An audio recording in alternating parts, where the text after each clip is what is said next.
स्वागत है आप सभी का 2024 के लिए इस जंग में जब विपक्ष एकजुट हो रहा है, लामबंद हो रहा है, उस दूसरी ओर नरेंद्र मोदी की लोकप्रियता इस वक्त कहां पर है, इस पर हम बात अब करने जा रहे हैं। कल आपने विपक्ष को एकजुट होते हुए देखा, आपने यह भी देखा कि नरेंद्र मोदी अमेरिका में थे। 4 दिन की अमेरिका की स्टेट विजिट में दुनिया भर में प्रधानमंत्री नरेंद्र मोदी की लोकप्रियता की झलक देखी और कई सर्वेज आ चुके हैं जो बताते हैं कि जितने वर्ल्ड लीडर्स हैं उनमें नरेंद्र मोदी की लोकप्रियता भी नंबर 1 पर है। अब भारत के अंदर जो सवाल है कि नरेंद्र मोदी की जिस ताकत का लोहा आज दुनिया मान रही है, नरेंद्र मोदी जाते हैं, दूसरी बार अमेरिकी कांग्रेस को संबोधित करते हैं जो अपने आप में कीर्तिमान है। स्टेट विजिट पर अमेरिका बुलाता है तो उसके बाद जो मसौदे होते हैं, भारत को वो टेक्नोलॉजी अमेरिका दे रहा है जो किसी और से शेयर नहीं करता। उन नरेंद्र मोदी की कुर्सी विपक्षी एकता 2024 में छीन लेने का जो दावा कर रही है वो हकीकत की बुनियाद पर कितना टिका हुआ है। फिलहाल जो भी विपक्षी दल हैं, उन जो लामबंद हुए हैं, उन्हें अमेरिका की उन तस्वीरों के बारे में क्या कहना है यह भी आज हम देखेंगे। जब अमेरिका की संसद में मोदी मोदी का नारा लगता हो, जब अमेरिका का राष्ट्रपति कहता हो कि यह दोस्ती टूटेगी नहीं, अब और गहरी होती जाएगी, तो फिर क्या विपक्ष का ख्वाब 24 वाला बनने से पहले ही टूटता हुआ दिखाई देता है? इस पर आज हम बात करने जा रहे हैं। स्वागत करना चाहते हैं हमारे मेहमानों का स्टूडियो में। सैयद जफर इस्लाम साहब हमारे साथ बने हुए हैं भारतीय जनता पार्टी से। जफर साहब, हमारे साथ पंकज श्रीवास्तव जी जुड़ रहे हैं कांग्रेस पार्टी से, स्वागत करेंगे। पंकज जी, स्वागत है आप सबका। आपका सत्य प्रकाश मिश्रा जी जेडीयू से हमारे साथ हैं, बहुत स्वागत है मिश्रा साहब। और श्याम सुंदर सरन जी हमारे साथ हैं हिंदुस्तान अवामी मोर्चा से, हम पार्टी से, जीतनराम मांझी साहब की पार्टी से। अब चर्चा जो आपने सबने देखी, कुछ तस्वीरें अगर हम आपको दिखा दें अमेरिका की एक बार, तो उस पर बात फिर करेंगे और उस पर कांग्रेस पार्टी ने, विपक्ष ने तंज कैसे किया है वो भी आपको हम दिखाते हैं। प्रधानमंत्री नरेंद्र मोदी प्रवासी भारतीयों को संबोधित वॉशिंगटन डीसी में कर रहे थे, रोनाल्ड रीगन सेंटर में। नरेंद्र मोदी के स्वागत में पूरा हॉल भारत माता की जय, वंदे मातरम के नारों से गूंज रहा था। तो उस वक्त की कुछ तस्वीरें जरा देखिए।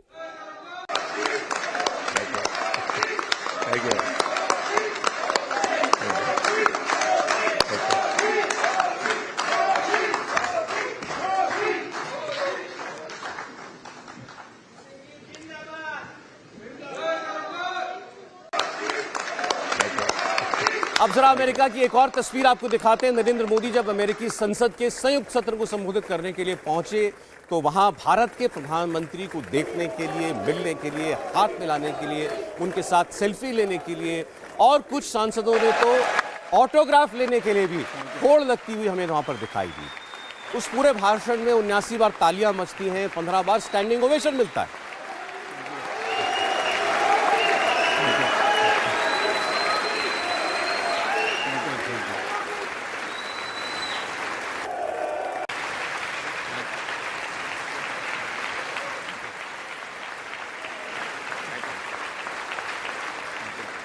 बहरहाल अब देखिए, इस सब के बाद मैं चर्चा पर आ रहा हूं मेहमानों के पास।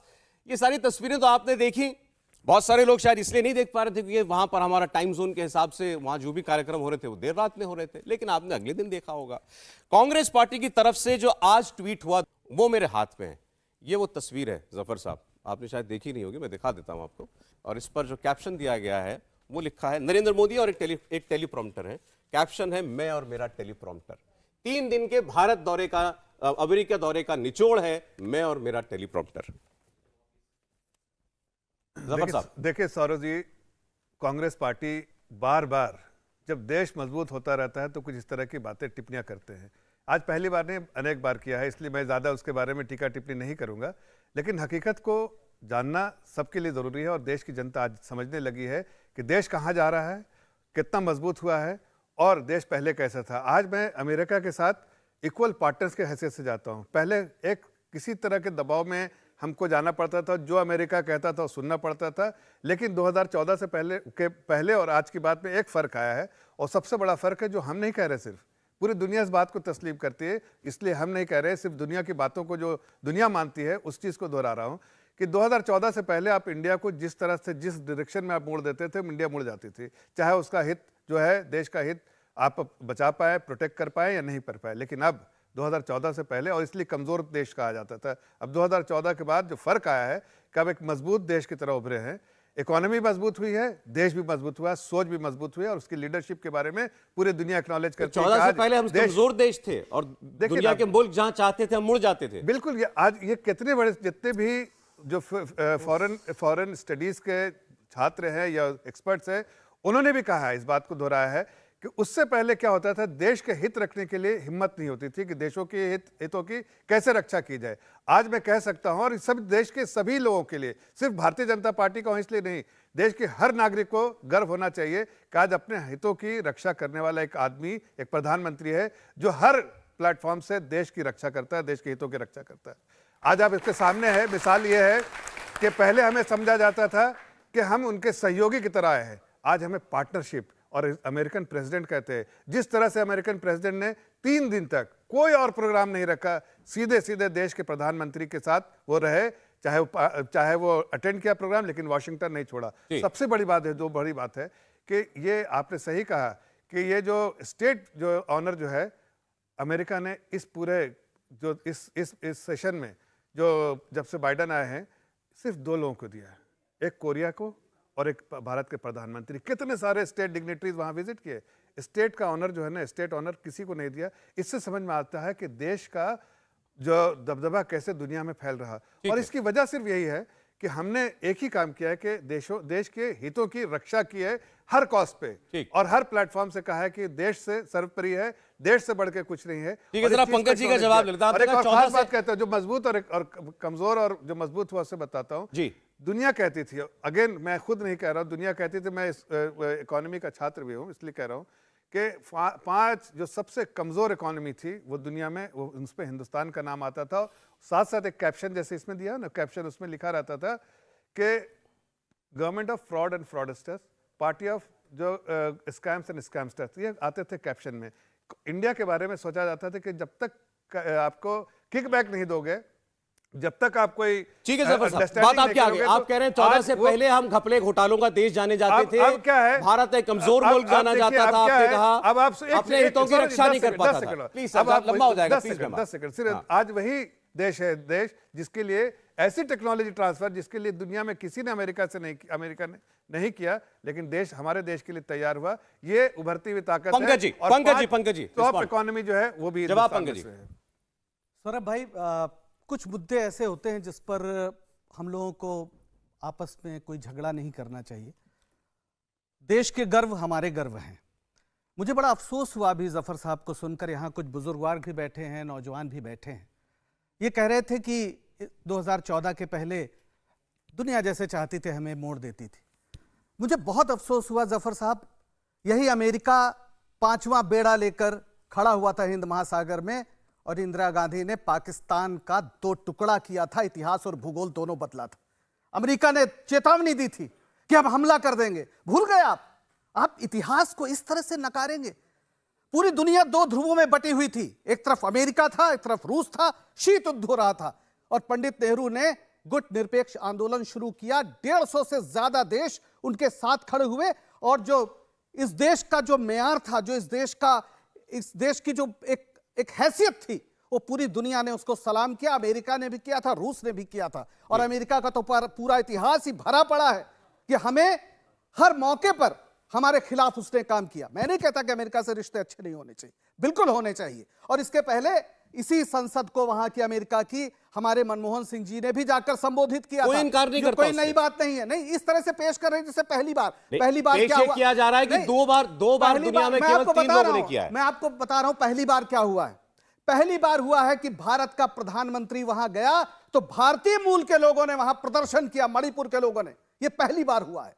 यह पहली बार हुआ है कि मानवाधिकार के प्रश्न पर वहां पर 70 सांसदों ने लिख के दिया बाइडेन को, अपने राष्ट्रपति को, कि 75, आप 75 कह रहे हैं, कि आप इनसे कहिए कि भारत में जो अल्पसंख्यकों का, जो दलितों का उत्पीड़न हो रहा है उसको मुद्दा बनाइए। यह पहली बार हुआ है कि जब इस देश का प्रधानमंत्री जाता है तो वहां का सबसे बड़ा अखबार वॉशिंगटन पोस्ट फोटो छापता है इस देश के तमाम उन पत्रकारों का, मानवाधिकार कार्यकर्ताओं का जो जेल में है। इससे ज्यादा शर्मनाक बात कुछ नहीं हो सकती कि जिन मुद्दों को अभी आप कह रहे थे जो गर्व के पल होते हैं वो सबके लिए होते हैं। यही मैं कह रहा हूं कि जब पहली बार आप कह रहे हैं तो आपको यह बात बतानी पड़ेगी कि यह जो हो रहा है यह पहली बार इसलिए खतरनाक है कि हमारी देश में एक ऐसी सरकार है कि उन मुद्दों को लेकर हमें, एक मिनट, उन मुद्दों को लेकर भारत को नसीहत दी जा रही है जिन मुद्दों को नसीहत भारत से ली जाती थी। मानवाधिकार के प्रश्न पर भारत पर सवाल कौन दे रहा है नसीहत? भारत के लोग, मणिपुर जल रहा है यहाँ पर, और वहां पर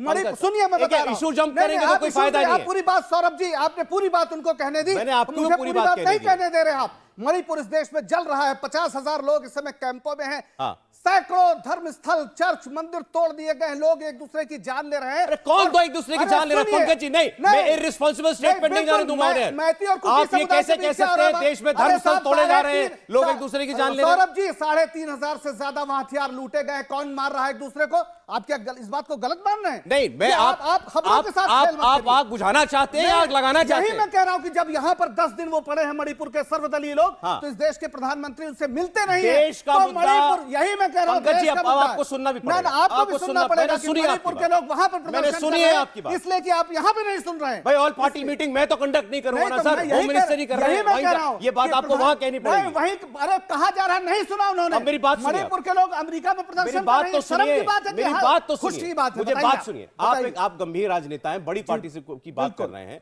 एक स्टेट विजिट अमेरिका ने अगर रखी है, उसमें भारत के प्रधानमंत्री को न्योता दिया है, वहां बुला रहे हैं, तो क्या भारत में एक अंदरूनी मामला चल रहा है, वो बात सही है, उसके लिए देश का कोई भी प्रधानमंत्री हो, क्या वो स्टेट विजिट छोड़ देता है? नहीं, बिल्कुल नहीं छोड़ देता। मैं क्या आपकी पार्टी कह रही है कि ये अमेरिका भाग गए, नहीं फिर आप गंभीरता से जवाब दीजिए। आप कह रहे हैं प्रधानमंत्री कैसे चले गए अमेरिका? मणिपुर चल रहा है, मैं बता रहा हूं, इसलिए कि पिछले 40 दिनों से इस देश की विपक्षी पार्टियां कह रही हैं कि आप सर्वदलीय बैठक बुलाइए। क्यों नहीं बुलाया प्रधानमंत्री ने? आज अगर बुलाया तो कई लोग नहीं आ रहे हैं। नहीं तो कब बुला रहे थे? प्रधानमंत्री है ही नहीं। ना आज गृह मंत्री ने बुलाया तो लोग बहुत सारे 50 दिन तक अगर आप प्रधानमंत्री थे इस देश में, क्या बात कर रहे हैं? क्या बात कर रहे हैं? क्यों नहीं बुलाया? आ गई ना आपकी बात, क्यों नहीं बुलाया? नहीं, जब ये कह रहे हैं पहली बार है भाई, आपके अरे भाई देश का नाम बढ़ रहा है, आप गर्वान्वित होने के बजाय आप कितना दुखी हो रहे हैं? क्यों भाई देश को नहीं चाहते? देश का नाम नहीं, यहाँ पर आप छात्र हैं, आप नहीं चाहते देश का नाम आगे बढ़े? अगर देश का नाम आगे बढ़ रहा है तो आपको गर्वान्वित होना चाहिए ना, कि आप इतना दुखी देख रहे हैं। ऐसा क्या दुख है? अरे भाई ऐसा क्या दुख है? आपको प्रधानमंत्री मोदी जी से आपको बैर है, लेकिन नहीं, मोदी जी से बैर हो सकता है, मोदी जी से, अरे मोदी जी से बैर हो सकता है, लेकिन देश के बारे में कम से कम तो अच्छा विचार रखें। बाकी दो लोग बाकी दो लोग इंतजार, आप इस देश का अपमान कर रहे हैं। जब आप कह रहे हैं कि पहले, अरे इन्होंने कहा कि भारत के लोगों को जिधर चाहते थे मोड़ देते थे। अरे क्या बात कर रहे हैं? मुझे भी हैरानी हुई उस बात पर कि उन्होंने वो बोला, आपने जवाब दिया ना। भूगोल दोनों बदला है और आप झूठ बोल रहे हैं। ओके पंकज, क्या बात कर रहे हैं? अरे आप झूठ बोल रहे हैं। अरे झूठ तो आप बोल रहे हैं। आप जैसे आप मनमोहन सिंह हो या और कोई आपके साथ कोई भी किसी ने भी अमेरिका में जाके इनका ब्लड प्रेशर, अरे देश का साथ देने आपने किया। राहुल गांधी ने आपके साथ चाइना में जाके चाइना से यहाँ गलवान में हमारे पंकज भाई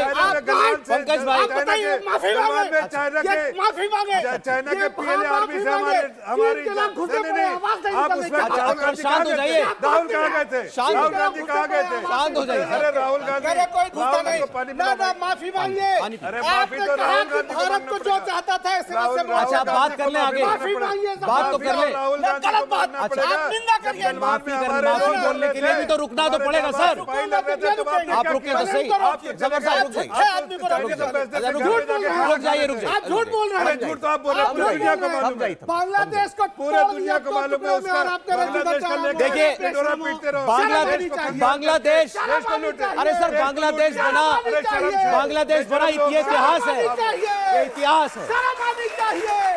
भारत की संप्रभुता को, भारत की ताकत को कमजोर बताने वाला चलवानी चाहिए। जरा माइक दीजिएगा मुझे, माइक कहाँ है? राहुल गांधी ने किया है। आप सोचते कि आप जनता ही चुप करा सकती है, कोई बात कहना है किसी को? आपने क्या किया? राहुल गांधी तो घर में जाके बैठे। बोलिए यही बात बोलिए आप। कांग्रेसियों के पास बोलने को कुछ नहीं है, वो खाली चिल्लाना शुरू कर देते हैं, बोलने का मौका ही नहीं देते, बोलने का मौका ही नहीं देते सामने वाले को। अरे तो कमजोर तो किया ही आप लोगों ने। सर डिबेट का मतलब सुनना होता है सर, हम यहाँ सुनने के लिए बैठे हैं, क्या सुनेंगे हम? अदानी का पैसा किसका डिबेट का मतलब सुनना है ना। वाले बढ़े लोग, जा रहे हैं। अच्छा, देखिए। स्कैमस्टर्स वाले लोग अब नहीं, अब बाकी लोग मिश्रा साहब को सरन साहब को चर्चा में लाना चाहता हूं। देखो, हो गई इस पर बात हो गई। भारत ने 71 की जंग में पाकिस्तान के 2 टुकड़े किए, बांग्लादेश बना। ये इतिहास है, ये इतिहास है। इससे कोई फौजी लड़ रहे थे जिन्होंने अपनी शहादत दी है। जो इतिहास राहुल गांधी का जो इतिहास में लिखा है उसको कौन बदल देगा? अच्छा, चलिए, ठीक है। अब मेरा सवाल मिश्रा साहब आपसे सवाल है। देखिए, बात शुरू हुई थी मोदी जी के दौरे से, बात उसके बाद आ गई भारत के अंदर जो हालात बने हुए हैं। बीजेपी का यह कहना है कि इस वक्त नरेंद्र मोदी भारत के ही नहीं दुनिया के लोकप्रियतम नेता हैं। इस बात की तस्दीक बहुत लोगों ने की जब कोई व्यक्ति पैर छू लेता है पपुआ न्यू गिनी का प्रधानमंत्री नरेंद्र मोदी के, ऑस्ट्रेलिया का प्रधानमंत्री कहता है ही इज द बॉस, और आपने प्रेसिडेंट बाइडेन को जो कुछ वहां हुआ, तकरीरें वगैरह हुई, वो सब आपने सुने।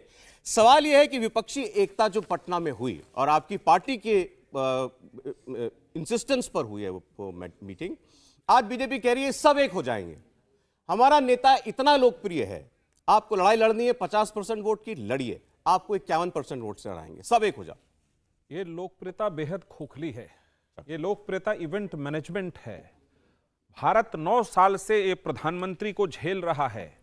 दुनिया में अगर हम लोकप्रिय होते और इस प्रधानमंत्री को हम सफल बताते, यदि सुरक्षा परिषद का जो एक्सपेंशन अवेटिंग है उसमें सिर्फ 5 सदस्य हैं यूएन के सुरक्षा परिषद में, भारत को उसमें अस्थायी सदस्यता नहीं मिली। मैं मानता हूं कि अटल बिहारी वाजपेयी जी जब प्रधानमंत्री थे और वो दबाव में नहीं आए, इराक में सेना भेजने के लिए कहा गया था, नहीं आए वो दबाव में, मैं मानता हूं उस बात को। लेकिन इस प्रधानमंत्री ने कई दबाव में काम किया है उनको फायदा पहुंचाने का। मनमोहन सिंह जी जब प्रधानमंत्री थे, न्यूक्लियर डील हुआ, रेड कारपेट बिछाकर उनको बुलाया गया, और जॉर्ज बुश ने उस समय के प्रधानमंत्री को दुनिया का एक ग्रेटेस्ट स्टेट्समैन बताया, इस प्रधानमंत्री को बॉस बताया। स्टेट्समैन और बॉस में अंतर होता है।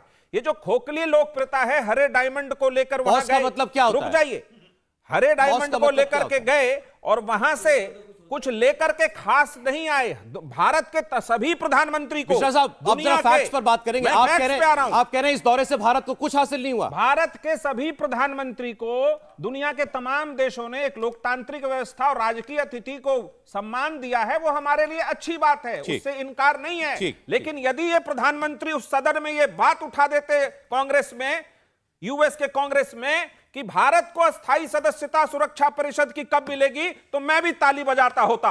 9 साल से दुनिया के किसी भी विदेश नीति में इस प्रधानमंत्री की एक सफलता जफर साहब हैं। वो तो मैं कहूंगा कितने बदनसीब है जफर की उसी प्रधानमंत्री के साथ हैं। लेकिन यह तो बताना पड़ेगा कि 9 साल में कौन सा ऐसा भारत को विश्व के पटल पे यूएन में शक्ति मिली जिससे भारत दुनिया का सबसे बड़ा लोकतंत्र होकर के भी सुरक्षा परिषद का स्थायी सदस्य नहीं बन पाया। ये हमारे लिए सबसे बड़ी बात है। सरन साहब वेट करेंगे। एक आतंकवादी को बार बार गहमा गहमी में बहुत समय गया। मिश्रा साहब, ब्रेक लेने में आता हूं। ठीक है, आपने कहा ये प्रधानमंत्री की लोकप्रियता खोखली है, ये बहुत बड़ा स्टेटमेंट है, बात करेंगे। 80 करोड़ लोग और ये भी बताइएगा, कतार में जाएं, जरा ये भी बता दीजिएगा, देश भूखा है, 102 पे खड़ा है भूख इंडेक्स में। ये भी ब्रेक के बाद बताइएगा आप, मिश्रा जी, इंडेक्स 102 पे खड़ा है। साहब में आपको आम आदमी की हालत खराब है, बदनसीबी के कौन से लक्षण दिखाई दे रहे हैं इनके अंदर, आपको ये भी आप बता दीजिएगा। एक छोटा सा ब्रेक लेकर लौटते हैं। बड़ी गर्मागर्म बहस चल रही है। प्रधानमंत्री का दौरा हुआ, कामयाब दौरा हुआ, लेकिन यहां कहा जा रहा है कि दौरे में जो हुआ कुछ खास नहीं, कुछ नया नहीं, और लोकप्रियता भी नहीं है नरेंद्र मोदी की। ब्रेक के बाद लौटते हैं।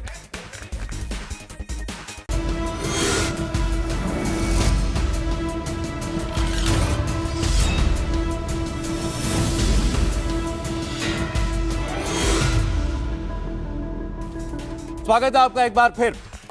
2024 की तैयारी और कौन किस पर भारी, यह आज हमारा सवाल है। कल पटना में 15 पार्टियों की 2.5 घंटे से ज्यादा मीटिंग चली, लेकिन मोदी के खिलाफ कौन है, क्या कर रहा है, अभी ये साफ नहीं है। लालू यादव कह रहे थे, बातें कर रहे थे कि राहुल गांधी दूल्हा बन जाएं, हम सब बाराती बनने के लिए तैयार हैं। अब शिवराज सिंह चौहान जो मध्य प्रदेश के मुख्यमंत्री हैं, उन्होंने कल की इन सारी डेवलपमेंट्स के ऊपर बयान दिया। लालू यादव के बयान पर भी जबरदस्त चुटकी ली, आप जरा सुनिए। अच्छा, विपक्ष की एकता का निष्कर्ष क्या है? मैंने तो एक ही सुना कि लालू यादव जी कह रहे हैं कि तुम्हारी मम्मी बहुत शिकायत कर रही कि तुम शादी नहीं कर रहे, शादी कर लो, दूल्हा बन जाओ, बारात में हम आएंगे। बाकी वो दूल्हा कौन है और बारात कौन है इसका ठिकाने नहीं है। जैसे जब भारी बाढ़ आती है तो अपनी जान बचाने के लिए कई जीव जंतु एक पेड़ पे बैठ जाते हैं। एक ही पेड़ पे आप देखेंगे मेंढक भी है, सांप भी है, बंदर भी है, क्योंकि नीचे पहाड़ का पानी है। मोदी जी के समर्थन की और लोकप्रियता की ऐसी बाढ़ है कि ये सब एक पेड़ पे चढ़ने की कोशिश कर रहे हैं। अब मेंढक, सांप, बंदर कौन है इसका आप अंदाजा लगाते रहिए, लेकिन दूसरी तरफ से भी बयान आया। उद्धव ठाकरे का आज एक कंट्रोवर्शियल स्टेटमेंट आया। उद्धव ठाकरे पर सवाल हुआ था कि उस बैठक के अंदर क्यों महबूबा मुफ्ती के बगल में बैठे हुए थे। बीजेपी ने सवाल उठाया तो पहले तो उद्धव ठाकरे ने कहा कि अमित शाह तानाशाह है, नरेंद्र मोदी तानाशाह है, और उसके बाद बात होते होते शैतान तक पहुंच गई। देखिए। आणि माझ्यावरती जर का तुम्ही महबूबा मुफ्ती बाजूला बसल्या म्हणून बोंबलत असाल तर मला देवेंद्र फडणवीस यांना सांगायचं की असे सगळे फोटो माझ्याकडे पण आहेत।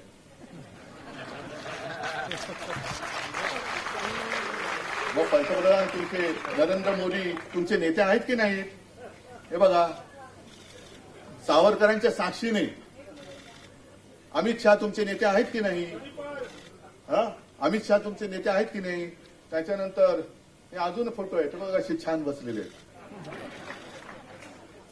हे नवाज शरीफ, मग हे तुमचे नेते, तुम्ही सांगताय हे जे काय करतात, बरं हे बाकी बरंच आहे, मी माझ्याकडे अल्बमच ठेवलेलं आहे यांचं सगळं मुस्लिम प्रेम। हे मिठ्या काय मारतायत, टोप्या काय घालतायत, सगळं काय करतायत, आणि केवळ मी महबूबा मुफ्तींच्या बाजूला बसलो म्हणून तुम्ही माझ्यावरती टीका करता। मी मुद्दामून बसलो, परत एकदा सांगतो, मुद्दामून बसलो। पण हे तुमच्या नेत्यांनी केलेलं आहे, मग त्यांनी केलं, मग आम्ही केलं, पण आज संपूर्ण देशामध्ये तुम्ही हुकुमशाह म्हणून उभे राहत आहात। सैतानाचे एक रूप आमच्या समोर असताना या सैतानाला पहिला आम्हाला गाडावाच लागेल, खत्म करावाच लागेल। वो कह रहे हैं तानाशाही की शक्ल में हमारे सामने शैतान खड़ा है और शैतान को गाड़ना है। वो किसको शैतान कह रहे हैं ये आपने सुन लिया। शिवराज जी की पर बात करूंगा, पहले तो शैतान कहा जा रहा है जिसको गाड़ना है। देखिए, आज जिस तरह के हालात हैं उनको इस तरह का बौखलाहटपन होगा, इसलिए कि सत्ता में बैठे थे, सोच रहे थे 5 साल रहेंगे, उन्हीं के लोग जो उनके साथ, जिनके साथ वो जाति करते थे, उन्होंने उनको सत्ता से बेदखल कर दिया है। तो इस तरह की बात उनको सुनने में उनसे आएगी। ये मतलब स्वाभाविक है कि सत्ता से बाहर हुए, इसलिए उनका जो रोना धोना इस तरह से होगा। हकीकत तो ये भी कि वो भी समझते हैं कि महाराष्ट्र में उनकी कोई अब जो एक जो रेलेवेंस होती थी वो रेलेवेंस ख़त्म हो गई है। महाराष्ट्र में उनकी रेलेवेंस को जो शिंदे जी ने ख़त्म कर दिया है। अब वो चाहे वो पवार साहब के कंधे पे बैठे हैं, चाहे कांग्रेस पार्टी के कंधे पे बैठे, अब कांग्रेस पार्टी के कंधे पे जो भी बैठा है वो डूबा ही है, इसलिए कि हम तो डूबेंगे सनम, तुम्हें भी लेके डूबेंगे, ऐसा कहावत कांग्रेस के बारे में है। आप देखिए, जैसे समाजवादी पार्टी बैठी थी वो हार गई। आप देखिए, जिस जगह भी गए कांग्रेस पार्टी के साथ किसी ने अलायंस किया वो हार गए। इसीलिए 24 का जो जितना भी नाटक ये सब कह रहे हैं, हम कहा था ना कि जो अपोजिशन यूनिटी ने ये फॉर्मेलिटी है, सब बिखर जाएंगे थोड़े दिन के बाद। और जो अभी शिवराज जी कह रहे थे मेंढक वाली बात, तो आप सभी लोग जानते हैं, कुएं में मेंढक एक चढ़े ऊपर, दूसरा मेंढक ही खींच देता है। तो ये सारे लोग जो है एक दूसरे को खींचा तानी चल रही है, नूरा कुश्ता चल रही है।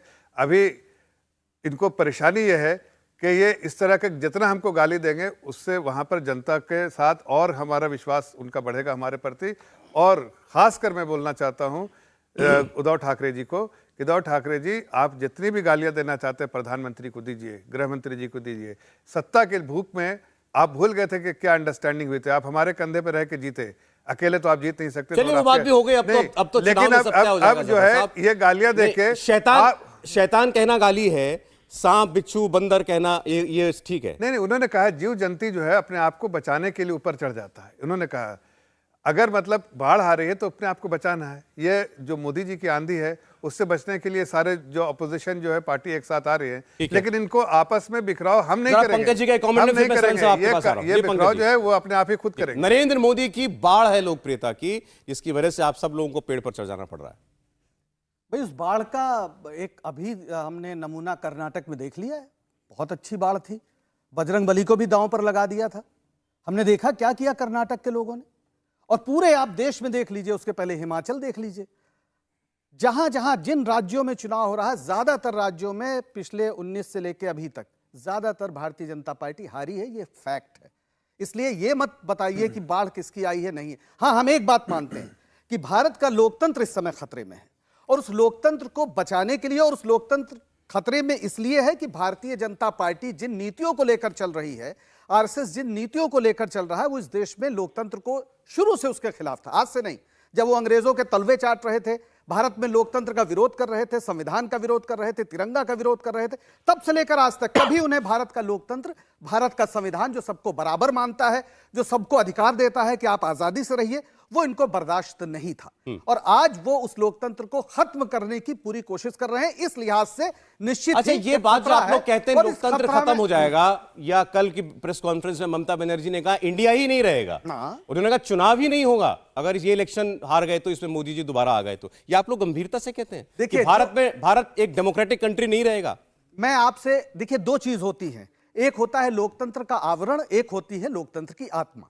पहली बार हुआ कि इस देश के सुप्रीम कोर्ट के 4 जज बाहर निकले प्रेस कॉन्फ्रेंस करने, हम कल्पना नहीं कर सकते थे, और ये उन्होंने कहा है कि भारत का लोकतंत्र खतरे में है, और हम आज इसलिए बोलने निकले हैं कि 20 साल बाद जब सवाल होगा, हमारे आने वाली पीढ़ियां सवाल करेंगी तो हम क्या बोलेंगे। ठीक है, ये 4 जज सुप्रीम कोर्ट के निकले हैं। संस्थाओं को समाप्त किया जा रहा है, तमाम संस्थाएं, आप चाहे वो आईटीआई हो, चाहे वो दूसरे तमाम जितने वो अच्छा, चलिए ठीक, उनका जो अधिकार, कह रहा हूं लोकतंत्र के आवरण में इस वक्त रह रहे हैं आप। लोकतंत्र चुनाव होना केवल लोकतंत्र नहीं। सर ठीक है, आपकी बात आ गई। जरा श्याम सरन जी, हम पार्टी से हमारे साथ हैं।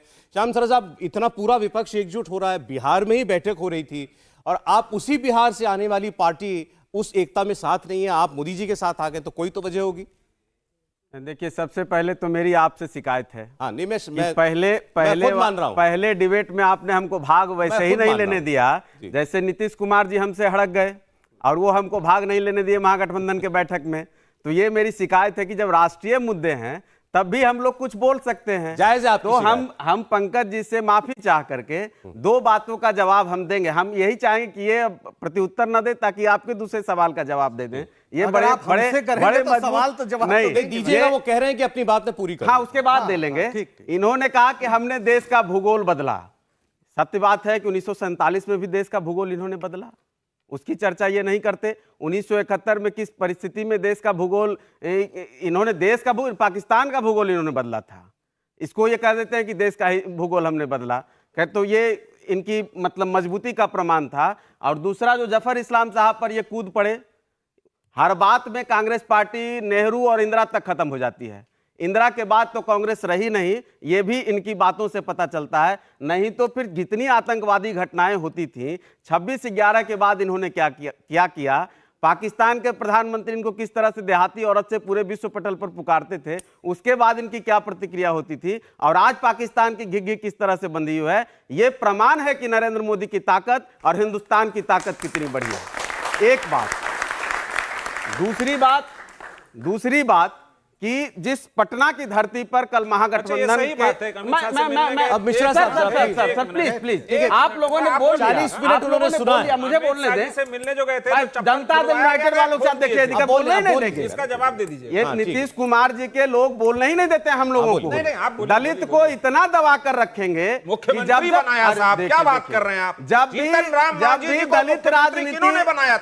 दलित राजनीति सर उठाएगी, छोड़कर बनाया था, जब भी दलित कुर्सी ले भी तो ली थी वापस फिर अपनी। अब अरे परिस्थिति होती है राजनीतिक, बनाया ना, सम्मान दिया, हमेशा दिया। अब देखिए, बोलने ही नहीं देंगे। चलिए, अच्छा जवाब, ये अपनी पारी में भी बोलेंगे, ये हमारी पारी में भी बोलेंगे। सरन साहब बोलिए। ये ऐसे ही हमको रखना चाहते थे कि खामोश रहो, हम सब कुछ करेंगे। भाई देखिए, इनकी बात बता देता हूं। तारीखे दीवार पर उसी का नाम बड़ा होता है, उसी का नाम जड़ा होता है जिसका आगाज नहीं अंजाम बड़ा होता है। हम लोग नीतीश कुमार जी को किस नाम पर लाए थे? अब ये हमको ले आए, वहां पर हम नहीं आना चाहते थे। नीतीश कुमार जी का उद्भव जो हुआ था बिहार की राजनीति में, वो हुआ था लालू प्रसाद यादव जी के जंगल राज के खिलाफ। आज कहाँ है? ये सब ज्ञान ये पिछले हफ्ता आप आया देखिए, क्या आप आपको? देखिए। नहीं, हमको बहुत आप तो समय से था। शामिल रहे हैं। 15 हमको सेकंड बहुत दीजिए समय जरा से ज्ञान बात- था। बस- हमारी पार्टी का जब जन्मोदय श्याम जी। हुआ उस समय से हमारा क्या शॉर्ट में आप पूछिए। 15 सेकंड में बात खत्म कीजिए।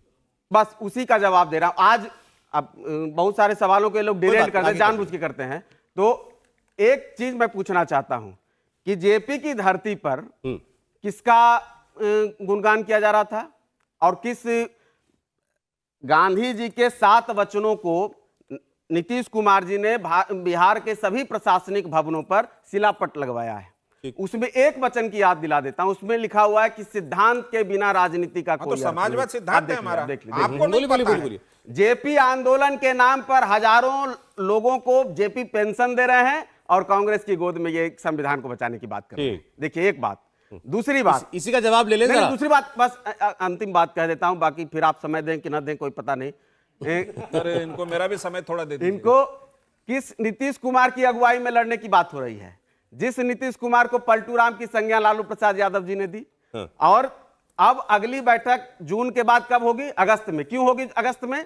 क्योंकि जुलाई और अगस्त में नीतीश कुमार जी के पलटने का समय होता है। अच्छा ठीक है, तो वो कहीं पलट न जाए, इसलिए फिर वो तो शिमला में जाएंगे। भरोसा ही नहीं है इनको अपने नेता पे। मिश्रा जी, मिश्रा सौरभ जी, इन्होंने कुछ दोनों हम की पर अभी बोला है ना, इसलिए जरा इनका देना जवाब देते हैं, समय भी बराबर नहीं, बटे। लेकिन जी। हमसे सवाल किया तो इनसे भी अभी तो पलटू राम कह दिया, पलटने का मुहूर्त बता देखिए, दिया। नीतीश कुमार पिछले 40 सालों से सामाजिक न्याय की लड़ाई लड़ रहे हैं और न्याय के साथ विकास की दर को लेकर के 10 से ऊपर विकास का दर है बिहार का। गांव-गांव जहां रोशनी पहुंची हो, हर गांव सड़कों से जुड़ा हो, 1700 करोड़ का फिर आ बजट गया आता है। फिर आ गए देखिए, 29% 1700 महिलाएं जहां करोड़ पुलिस का की पुल 10 नौकरी साल में में हो, बन नहीं महिला रहा है, बह जा रहा सशक्तिकरण है। हुआ हो, बेटी बचाओ बेटी पढ़ाओ से पहले उनका कार्यक्रम रहा हो कि बेटी तुम साइकिल चलाओ, स्कूल जाओ, वो कभी अपने मूल्यों और सिद्धांतों से नहीं पलटे। उन लोगों के साथ समझौता नहीं किया जो देश में 9 साल से अघोषित तानाशाही प्रवृत्ति को लेकर के चल रहे हैं। नीतीश कुमार उस समय गए, समझौता नहीं किया, नहीं, मूल्यों से समझौता नहीं किया नीतीश कुमार ने। अरे उनके साथ बैठे मुख्यमंत्री बन गए, आप कह रहे समझौता नहीं किया। मूल्यों की बात ये करेंगे। मुख्यमंत्री आप क्या बात कर रहे हैं, मुझे तो हैरानी हो रही है। समझौता नहीं किया, ना उनको सांप्रदायिकता कभी पसंद था, ना उन्होंने कभी अपने मूल्यों से समझौता नहीं किया। लेकिन जिस पर आरोप उसका लगाते हैं उसके साथ ही मुख्यमंत्री बनते वो हैं। अपने मूल्यों और सिद्धांतों से नहीं पलटे, पहली बात।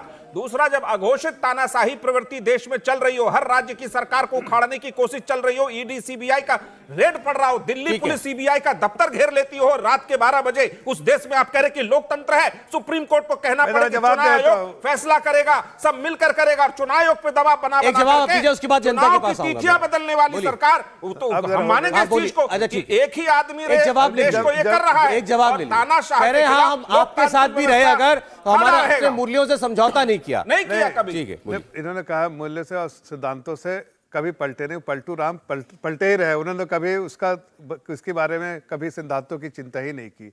अगर वाकई करते तो इतने बार नहीं पलटना पड़ता। हकीकत है कि वो अपने स्वास्थ्य के लिए हर बार किसी न किसी दरवाजे के पास जाते हैं। इस बार भी कोशिश की, बहुत कोशिश की, अब हमने दरवाजे बंद कर दिए। इसलिए दोबारा आपके साथ आना चाह रहे थे और इन्होंने कंडीशन क्या लगाई भी बता बाबू के रास्ते हो रहा है। इनकी कंडीशन क्या है? वो कोशिश रामविलास पासवान जी के बेटा को आप बाहर करो, उनको बिल्कुल इग्नोर करो, तो हम आपके साथ खड़े रहेंगे। बिहार के आज भी नहीं, आज भी आ जाते आपके साथ, आज भी आ जाते। इनके कंडीशन देखिए, मूल्य और सिद्धांत। बिहार के चुनाव में रामविलास पासवान के बेटे को आपने बाहर किया था। नहीं, रामविलास पासवान जी के बेटे को साथ पीछे से। अरे हमने कहा क्या, तो अकेले लड़ रहे थे, आपके कंडीशन ये सब है। अरे हमने उनका साथ दिया, हमने कहा भाई सही बात कर रहे हैं, सही बात कर रहे हैं, तो वो नहीं, नीतीश कुमार जी के सवालों के लिए बार बार ये पलटू राम पलट जाते हैं।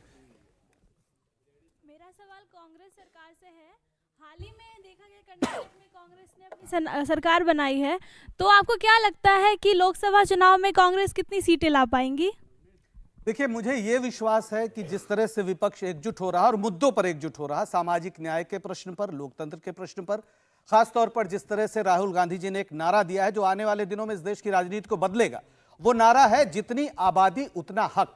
हम जाति जनगणना की बात कर रहे हैं, हम ये देखना चाहते हैं कि इस देश के आम लोगों को कितना लाभ मिला है, नहीं मिला है। पंकज जी, सवाल का जवाब। हाँ, यही मैं कह रहा हूं। जवाब ये है कि इन सारे मुद्दों पर, हवाई में नहीं, इन मुद्दों पर एकजुटता बनेगी विपक्ष की, और भारतीय जनता पार्टी की सरकार का जाना तय है 2024 आपकी कितनी सीटें आएंगी ये पूछ रही है हमारी इतनी सीटें आएंगी कि सरकार बनने में। देखिए, आप ज्योतिषी वाला काम मुझसे मत कराइए। कल आपने तो इतना कहा था, अच्छा, हो सकता है हम 250 जीत लें, हो सकता है हम 235 जीत लें, हो सकता है हम 275 जीत लें, मतलब 200 मिनिमम, 200 मिनिमम। देखिए, संख्या तो मैं 50 क्रॉस करेंगे, पूछिए। मैं 50 आप क्रॉस कर पाएंगे, 50 आप क्रॉस कर पाएंगे, 50 आप क्रॉस कर पाएंगे। भाजपा चली जाएगी, लेकिन इनके 50 है उसके बारे में नहीं। आप 50 क्रॉस कर पाएंगे। एक छोटी सी बात करता हूं। अगला सवाल, बोलिए, पूछिए।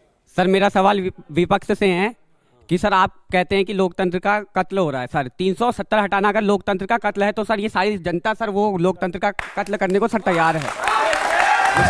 सर दूसरा सवाल, सर पहले सुन लीजिए। सर दूसरा सवाल मेरा ये है कि सर राम मंदिर बनाना लोकतंत्र का कत्ल है और वक्फ बोर्ड को वक्फ एक्ट देना जो है लोकतंत्र का कत्ल नहीं है। वक्फ बोर्ड जहां पे क्लेम कर ले जमीन, वो जमीन उसकी हो जाएगी सर।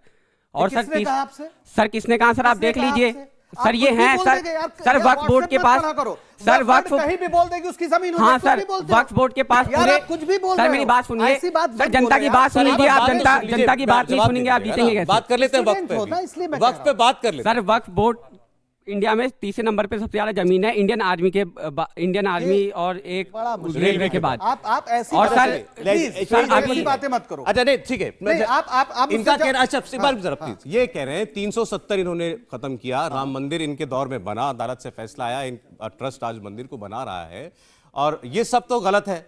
वक्फ की बात कर रहे हैं कि वक्फ एक्ट देश के अंदर चले, वो सही है। वक्फ की प्रॉपर्टी को अगर चैलेंज करना हो तो किसके सामने चैलेंज किया जाता है बताइए? कोर्ट है, कोर्ट के पास वक्फ बोर्ड। नहीं, एक मिनट, वक्फ बोर्ड के सामने चैलेंज करना पड़ता है। उसके बाद आप कोर्ट जा सकते हैं ना। वक्फ बोर्ड के कितने मुकदमे कोर्ट में हैं? आप जो कह रहे हैं कि वक्फ बोर्ड कहीं भी बोल दे, अरे ऐसा नहीं। दूसरी बात, अगर आप मुद्दे को चाहते हैं यहाँ बहस वक्फ बोर्ड पे होनी है तो भैया एक इशू उन्होंने किया। नहीं, आप इस तरह के इशू जानबूझ के ला रहे हो ना। ऐसा दुनिया में कहीं नहीं कि वक्फ बोर्ड कहते हैं ये जमीन 370 और राम मंदिर, इस पे आप बात कर बोलिए। 370 इस देश में सरदार पटेल जी लाए थे।